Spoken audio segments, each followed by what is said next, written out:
Welcome back to another episode of the Bite Size Podcast. I'm your host, Lorraine Michaels, where we talk faith, fitness, functional medicine, and life. Today, I want to talk to you about our mind. If you want to get a little nerdy, it is your subconscious thoughts, your subconscious mind. And stick with me. This might be something that you don't normally talk about, maybe you're not familiar with, but it is something that we all have, our subconscious mind. And a lot of times we don't even realize that our subconscious thoughts are affecting our everyday life, our decision making. And so you might be that strong-willed, ambitious, successful person, but maybe if we peel back the layers, I shouldn't say but, I will say and, because you can still be all those things: strong-willed, successful, high achieving. And if we peel back the layers, you might be dealing with people pleasing or self-sabotage or even the fear of success or the fear of failure, perfectionism, or my favorite, imposter syndrome.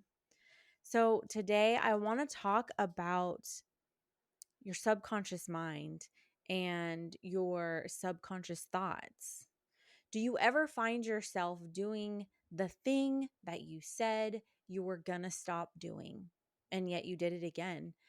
Maybe you're pulling away from God, or you started a new habit strong and then you kind of fell off. I know personally that used to be with journaling. I would be so dead set on journaling every day, and I would be strong for a while and then I'd fall off. You choose the thing, whatever it is. Maybe it's you're chasing success, and maybe you are achieving success, but you still feel empty inside. This is not about willpower.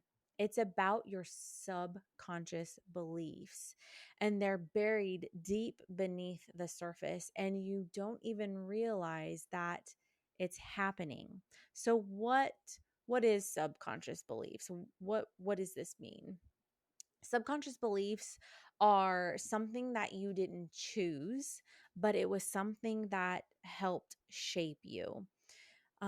Think about childhood experiences, things that people said to you, about you, over you, the words that were spoken over you, maybe trauma or past pain, hurts, repeated life patterns. Like, these are all the things that they're circumstantial, that happen to you, that have now shaped your thoughts and now have shaped the way you view others, society, the world around you. And so they operate like a default programming system because they're quietly operating in the background, dictating your habits, your decisions, your reactions. So that's why it's subconscious. It's not forward facing. It's not, your prefrontal lobe cortex. That is your decision making, and it's in the front. And so you make those decisions. But your subconscious is those things you do innately, right? So, for an example, if you were told as a child that you're too emotional, and now, or then, I'm sorry, you're too emotional, you always cry, or someone said something over you that had to do about your emotions and you being too emotional, you might now suppress your feelings, suppress your emotions. You avoid being vulnerable, even maybe in your walk with God or very close personal relationships, because it was something that was said over you when you were completely vulnerable and at yourself. Someone said something about the way you were, and now you are no longer that. You're no longer that way. That's a subconscious belief. I know something that was said to me when I was younger was, just because you're cute doesn't mean you're going to get your way, or you're not going to go far in life because of your looks.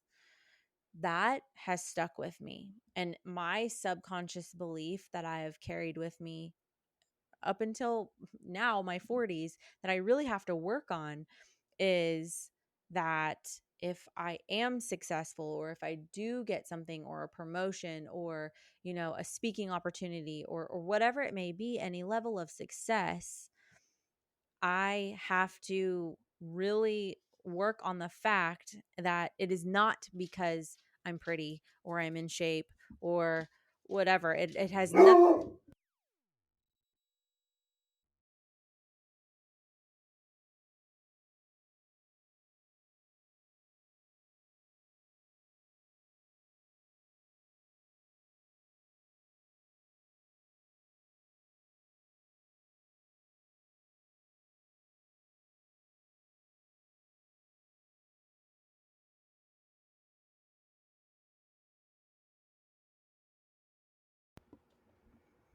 So I really have to remember when any level of success happens, it's because I deserve it, because I worked hard at it, because I'm smart, because I did it, because I have the skills. It has nothing to do with the way that I look. And that was something that, because it was spoken over me at a young age, now I second guess it. And I think, well, was it because of that? So that's a subconscious belief that I have had to work on.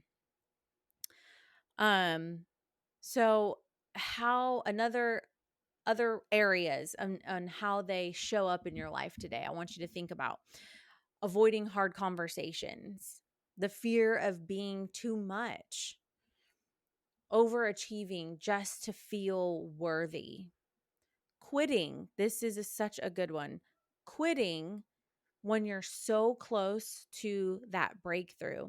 I know this is something that I have personally struggled with also, because there's a subconscious belief that I have to work on, that I don't deserve happiness, or I don't deserve that level of success. And I have had to do digging to figure out, why do I feel that way? Where did this belief come from? Why do I feel like I don't deserve this level of success, or I don't deserve this relationship, or this marriage, or whatever? And I had to stop quitting before the breakthrough, because that is a level of self-sabotage when you do that, or feeling like you're not enough unless you're producing. I know so many people that are overachievers because of a limiting belief, a subconscious belief that they have, that they didn't work through. And they're on the brink of burnout, or they have already burnt out because of this. And so, with all of that, it actually does tie into your health. Even with food and fitness, if deep down you believe that you're not worthy of being healthy, or you're not worthy of looking a certain way, you're going to keep sabotaging your progress. You're not going to lose that weight, because when you look at yourself, you see an overweight person or a chubby kid. There is that subconscious belief that has not been worked through or brought to your attention, that it is there, and you are self-sabotaging your progress. You are self-sabotaging the fact that you could do whatever, because there's something in the back of your mind telling you that you can't, or you're not worthy of it. And friend, I want to tell you that that is not true. God created you for abundance. God created you for a purpose. And even though something might have happened to you, or even though someone might have said something to you, that is not the truth. And so we need to work on the truth and rewiring our subconscious mind for the truth. And so healing the root so that you can get the fruit. Most women, people, they treat the symptoms, whether it be emotional eating, lack of motivation, burnout. They treat the symptoms and not the root of it. But real transformation starts at the root. So believing the good about you, believing the truth about you, your beliefs about your identity, your worth, your safety. These are all things that will help rewire the subconscious. It'll help rewire those thoughts. Functional medicine, spiritual health, both of these combined together equals powerful healing. And also, it's rooted in Jesus, right? Functional medicine at its core is really biblical because we go back to the basics and we really do treat um, everything about it, to me at least, with the way that I work with clients is biblically based. And so at its foundation is truth. So like I wouldn't treat your fatigue without asking why your hormones are off or figuring out that your hormones are off. We get to the root cause of this. I'm not going to coach I'm not going to coach you into purpose without helping you heal what's actually keeping you stuck, right? So on the surface level, we're going to ask ourselves, okay, well, what are we struggling with? What do we see? Okay, now why is that? And so we go to the why and we go a layer deeper. And so with the subconscious and those beliefs, so at the surface, what we see, well, I quit before I succeed. I stop before I get to the finish line. Okay. What are you believing about it? What do you believe will happen if you accomplish said goal? And then ask yourself that. So, for instance, someone stopped um, the journey that they were on because the level of success that they were trying to achieve would mean that they would be in the spotlight, that they would be on the forefront, whether it be, increased followers on social media and they're going to be popular or have a million followers. They're going to be in the spotlight. And so the subconscious belief that we had to get to was that they were told that you're too showy, that you always want to be the center of attention. And we don't want that in our family. You just need to be quiet and stay in the background and do what you're supposed to do. You don't need to be the center of attention. It looks bad. And so this person would always stop before they reached that level of success that they knew that they were capable of because of that subconscious belief. So we have to rewire that. And in rewiring that, we have to start telling ourselves the truth. And you have to make sure that your nervous system realizes that you are safe. Those are two big, big keys in that. And so, how other ways that we can start rewiring these beliefs? First and foremost is awareness. Start recognizing the patterns. Start journaling your triggers. What are the things? Do you stop before success? Um, another step in this is, and I've said it before, replacing the lie with the truth. And ask yourself, what does God say about this? That is like my top question about it whenever I'm dealing with uncertainty, or if it even is a truth or not. What does God say about this? Because God is truth. And then third, and I just touched on it, is regulating your nervous system. You got to do that through breath work, through prayer, through movement. making sure your body feels safe. You know when you don't feel safe. You know when you're scared and your nervous system is in that fight or flight mode. So, bringing it back down. If you are short of breath and tense, doing things to regulate your nervous system by slowing down your breathing, telling yourself that you are safe, recognizing I always do the senses. I I um I express what I smell. I say what I see. Um, I what is it? Touch, taste, see, feel. So I can feel my desk. I can smell not my incense, my essential oils. I can taste and whatever it is, just calming your nervous system down by recognizing the things that are around you and going through your senses, slowing down your breathing, doing box breathing. I absolutely love that. Grounding, journaling. And the fourth thing is community and coaching. Get yourself in the right community, people that are going to encourage you, that are going to pour truth into you, not that are going to sit there and have a little vent fest with you or play into the negativity or catastrophize with you. You need to find someone who is going to call you up, call you out, and support you in your healing, who are not going to go down the rabbit hole with you. And coaching, find yourself a wellness coach. Find yourself a coach that is going to help you through this, that is going to bring this awareness to you, ask you the tough questions, and get you to the place where you want to be, who's going to keep your goals in front of you and hold you accountable to what you are doing or not doing in order to get there.